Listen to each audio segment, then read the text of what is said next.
Well. It's the detective.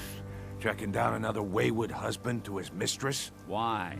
Someone stand you up? You trying that, what do you call it? Evasive language on me? And who are you, huh? Valentine's new dick in training? We're working together, yeah. Really? Well, you're in luck. I got a special offer on some insurance for partners of the Great Gumshoe here.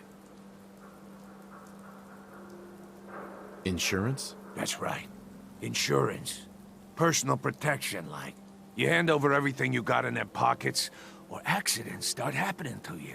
Big, bloody accidents. Time out. Nick Valentine makes a rare visit to town, and you're hassling his friend here with that extortion crap? Good to see you again, Nick. What do you care? He ain't one of us. No love for your mayor, Finn? I said let him go. You soft, Hancock. You keep letting outsiders walk all over us. One day, there'll be a new man. Come on, man. This is me we're talking about. Let me tell you something. Now, why'd you have to go and say that, huh? Breaking my heart over here. You all right, brother?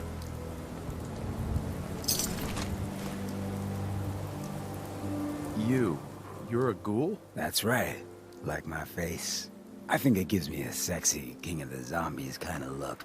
Big hit with the ladies. Listen, a lot of walking rad freaks like me around here. So you might want to keep those kinds of questions on the low burner next time. Good neighbors of the people, for the people. You feel me? Everyone's welcome. Good neighbor? That what you call this place? That's right. We cobbled this little neighborhood together out of the freaks and misfits that just wouldn't be accepted anywhere else. You'll see. You make enough friends here, you'll call this place home soon enough. So long as you remember who's in charge.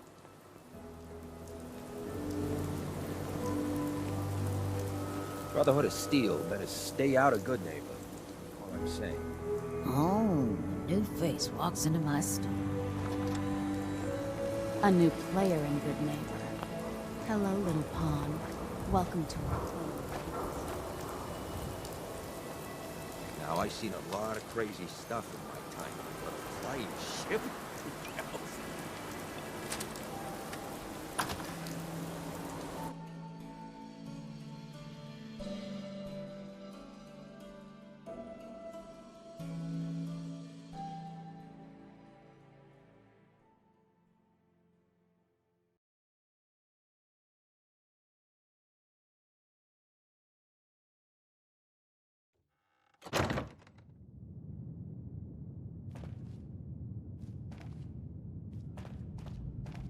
Well, Mr. Valentine.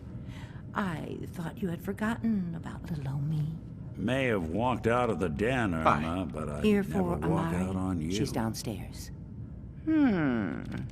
Amari's downstairs. Whatever you and Nick are up to, I don't need to know. Just don't let the big metal softy hurt himself, all right? Irma. Don't let Nick spend too much time with Amari down in that lab of hers. I'll start to get jealous.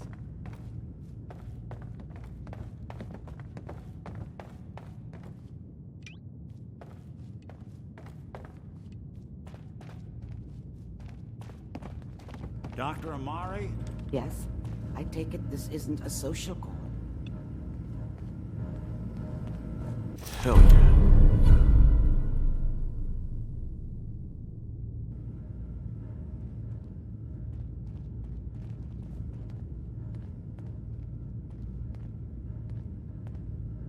You're the one who can extract memories from a brain, right? Normally, we only allow our clients to experience their own memories.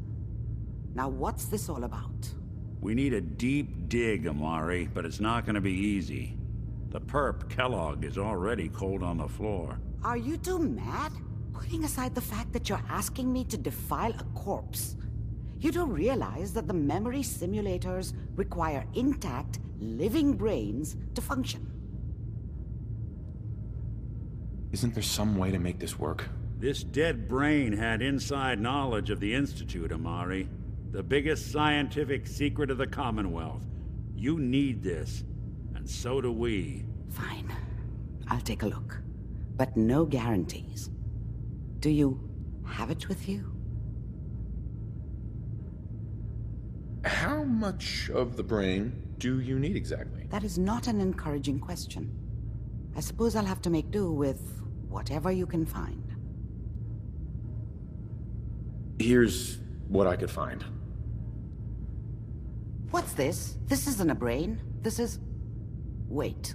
That's the hippocampus. And this thing attached to it? A neural interface? Those circuits look awfully familiar. I'm not surprised. From what I've seen, all Institute technology has a similar architecture. Nick's an older model synth. Is he compatible? That's exactly what I was thinking. If we are lucky, it should hook right in. But even if this works, Mr. Valentine would be taking on a tremendous amount of risk. Don't worry about me, Amari. Let's do it.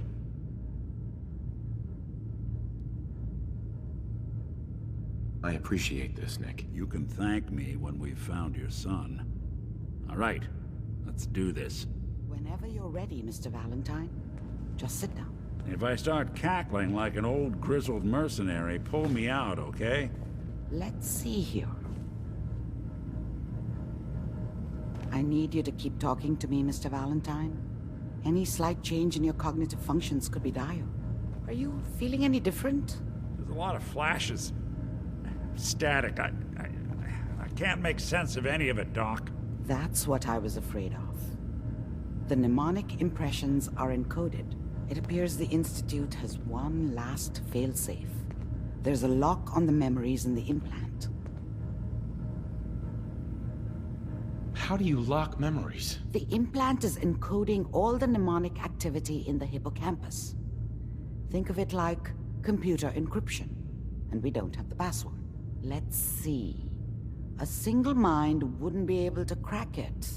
But what if we use two? We load both you and Mr. Valentine into the memory loungers. Run your cognitive functions in parallel.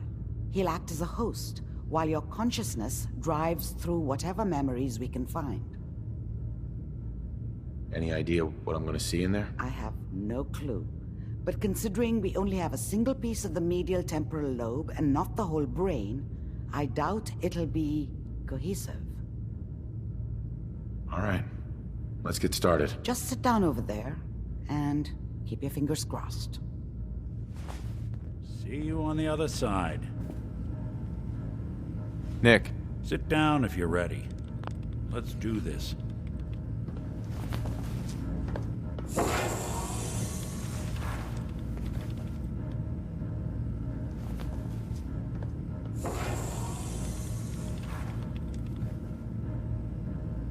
Initiating brainwave migration between the transplant and the host.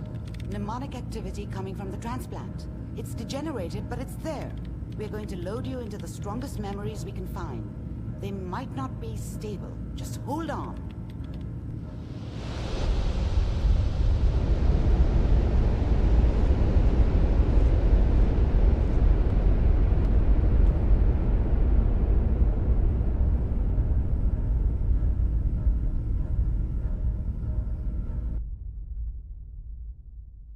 Can you hear me?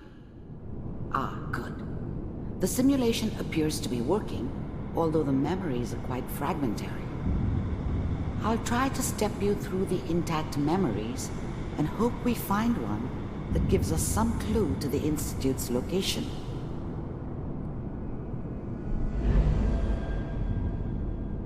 There. This is the earliest intact memory I can find.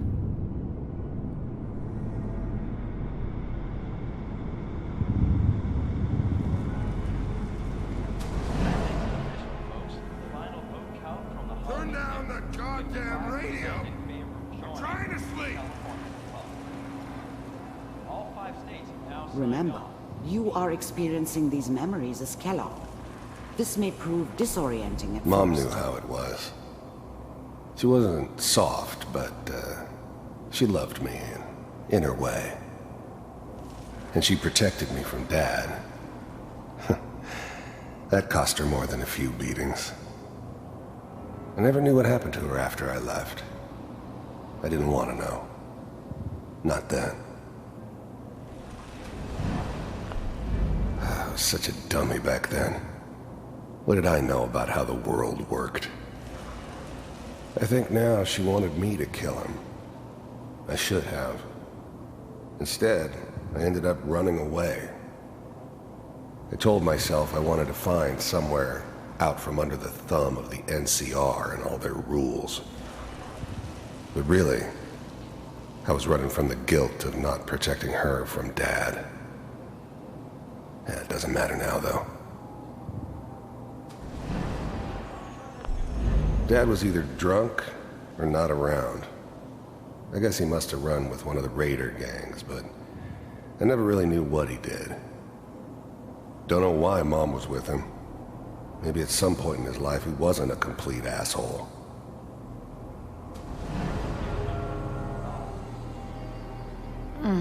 What a joke. What's it mean, Mom?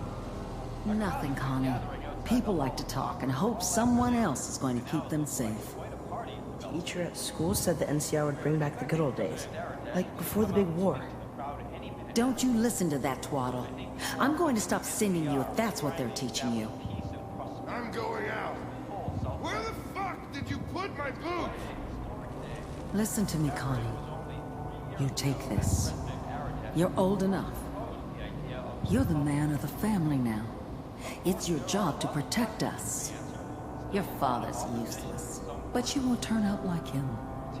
You're a good boy. And all that on the radio. All useless talk. The only thing that will protect you in this world is that gun in your hands. You need to learn to use it if you're going to survive. I will, Mom. I promise. I won't let you down. You've always been my good boy. This doesn't seem to be what we're looking for. There appears to be another intact memory close to you in temporal sequence. There. Try that one.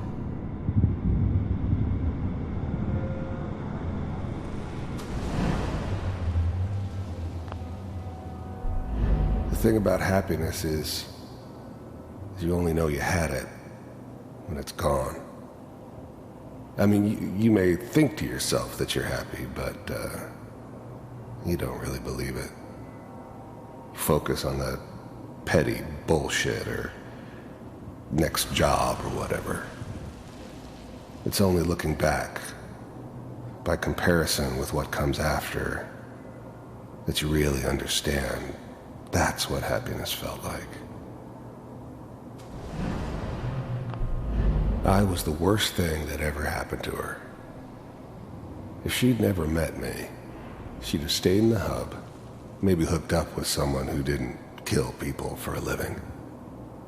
Probably been happier than she was with me. Almost certainly lived longer. It's gonna be fine. You'll see. But we don't know anybody here. And now, with the baby? Come on, Sarah, you've got to give it a chance. I finally got steady work with a good outfit. Nothing like that in the NCR these days. No, I'm not saying this was a mistake. I'm just... Are you sure these guys know what they're doing? They seem kind of green. I know, but that's where I come in. Just wait. In a few years, I'll be running my own crew. As soon as I make the connections I need. Then I can give you anything you want. And little Mary, too. I never worried about you before. Must be my mama instincts kicking in. Who knew I had those, huh? Come on, you're great with her. And you don't need to worry about me. Most of it's just running security for the she. A lot of standing around looking tough. Well, they sure picked the right person for that job. Listen, it's gonna be great here. See this? This is what's gonna keep you and Mary safe. I promise. I know, Connie. I'm sure we're gonna be really happy here. We are. You'll see. That's okay. I got her. Let's keep looking. I'll connect you to the next intact memory.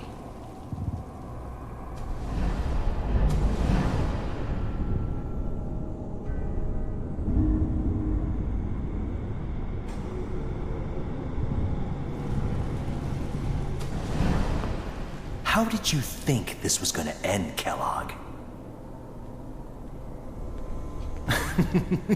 You thought you could just fuck with us, and we wouldn't fuck with you? Just so you know, they died like dogs. And you weren't there to help them.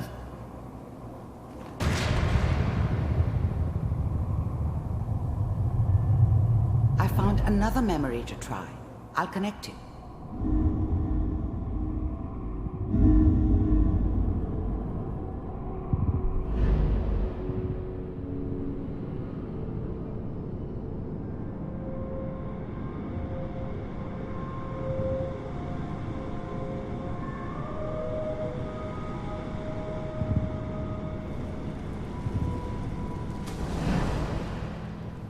Mind if we... There's always someone who wanted someone else dead. Sometimes just roughed up, but dead was usually what they wanted. Sometimes they thought they could cheat me. That was usually only when I first arrived somewhere. Didn't matter to me. I just took it as part of the job. Little extra thrown in for free.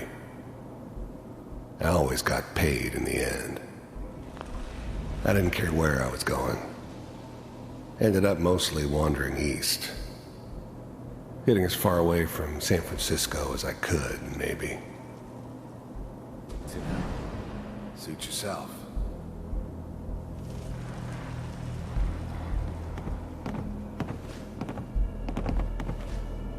So, I hear you'll take care of people's problems.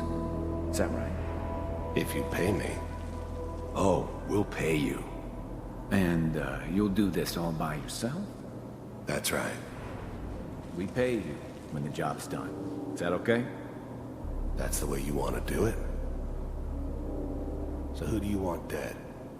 Well, it's like this. There's his family. Lives down the creek a ways. Well, we seem to be getting closer. Try this next one.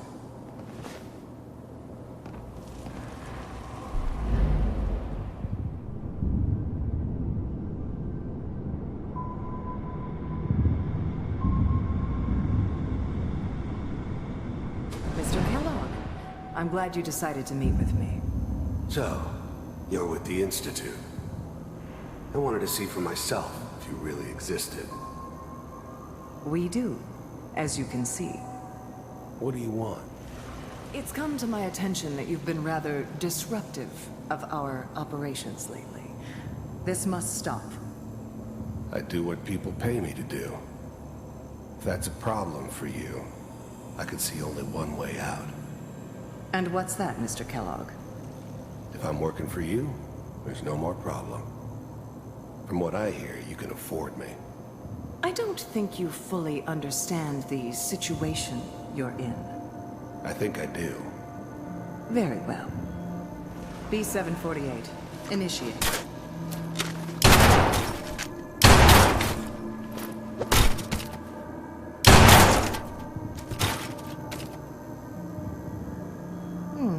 Impressive. We may have something to talk about after all. Getting warmer. One of these has got to tell us something. We're running out of brain here. There's one that looks mostly intact. Connecting now. Manual override initiated. Cryogenic stasis suspended. Vault computers are still working. That's good. Checking through the logs. Hopefully it's all... Just find him. Pod C6. Down the hall near the end.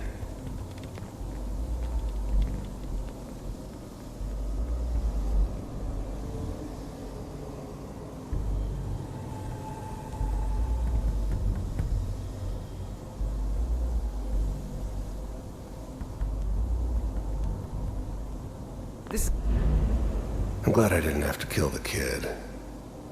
I'm not saying I haven't done it, but, I never liked to. And yeah, I guess it did remind me of, her. Yeah, I'm a cold-hearted bastard for sure, but, still human. Better this way, though. Better than taking her kid and leaving her alive. This is the one. Here. Open it.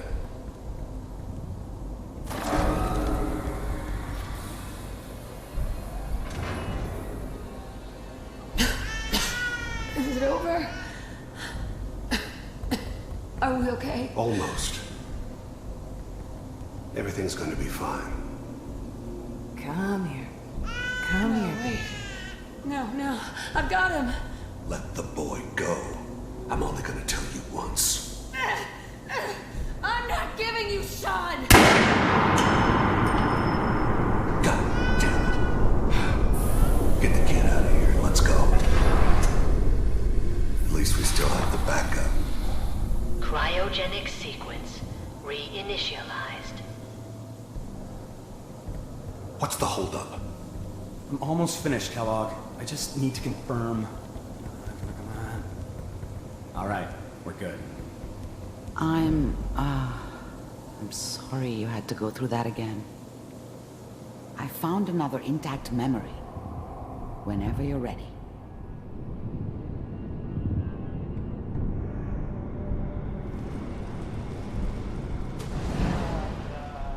Is that your son? This appears to be a very recent memory, so good news, I think.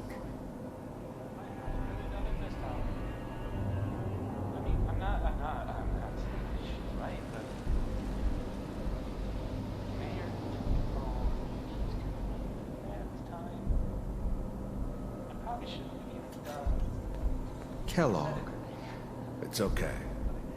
One of these days you're gonna get your head blown off just barging in here like that. Minimizing my exposure to civilians is a priority. Forget I said anything. So what's the big crisis this time?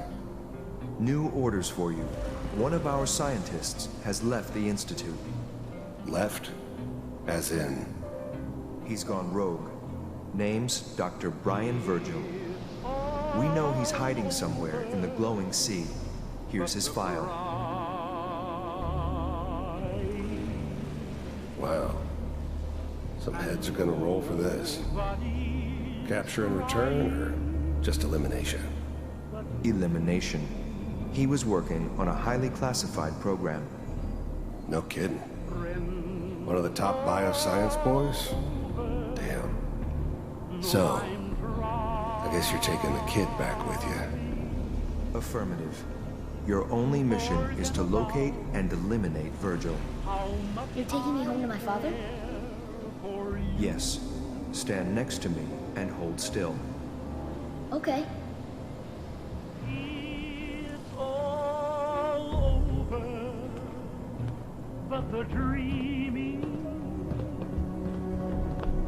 Wasn't my idea to settle down with the kid in the middle of Diamond City. I thought it was a terrible idea, actually. But it was one of the old man's pet projects, so here we were. Me and the kid.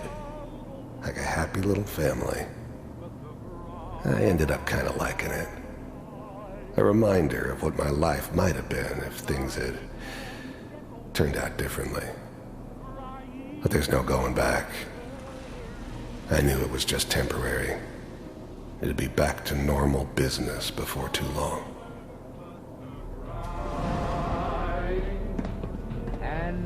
X688, ready to relay with Sean. Bye, Mr. Kellogg. I hope I see you again soon. Bye. Teleportation. Now it all makes sense. Nobody's found the entrance to the Institute because there is no entrance. Let me pull you out of there as soon as you're ready.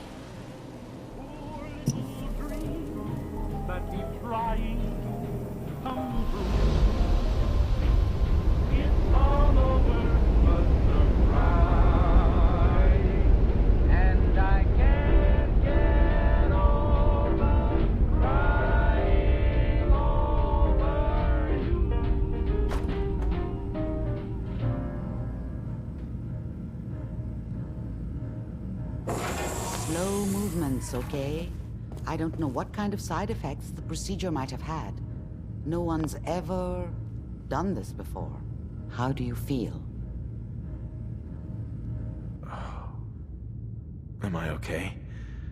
Are you seeing anything bad? Don't be alarmed, but I honestly don't know what to look for. As I said before, this is uncharted territory, but your neural and physiological readings have returned to normal. From a medical standpoint, you're fine. Are you ready to talk about what happened in there? There's more than one person who knows about the Institute. Virgil, that scientist who escaped. I didn't know Institute scientists could defect. This changes everything. He could answer all sorts of questions. Where did the memory say he was? The glowing sea? That can't be right. No one would risk going there, not even to hide. Why? What makes the glowing sea so dangerous? The name says it all. Radiation. So much that nothing there could possibly live. Nothing pleasant. Navigating radioactive hazards is nothing new, but the glowing sea can kill a man in seconds. That's why it doesn't make sense. Virgil fleeing into that hell. The exposure alone. That's why he's there. To make the Institute think twice about following him. That must be it. He's using the radiation in the glowing sea like a shield, or a cloak, a way to throw them off and be at an advantage. If Virgil found a way to survive there, you'll have to do the same. If you're going to follow him. How do I fight that much radiation, Doctor? There are chemical compounds. Rad-X, Radaway. You'd need as much as you could carry. Maybe more. A sealed environment suit would be great, if you could find one. Or maybe one of those suits of power armor? That would be perfect. I'll find a way to get through the rads. Don't worry. Good luck. And be safe. By the way, I unplugged Mr. Valentine first. Removed the implant while you were waking up. He's waiting for you upstairs.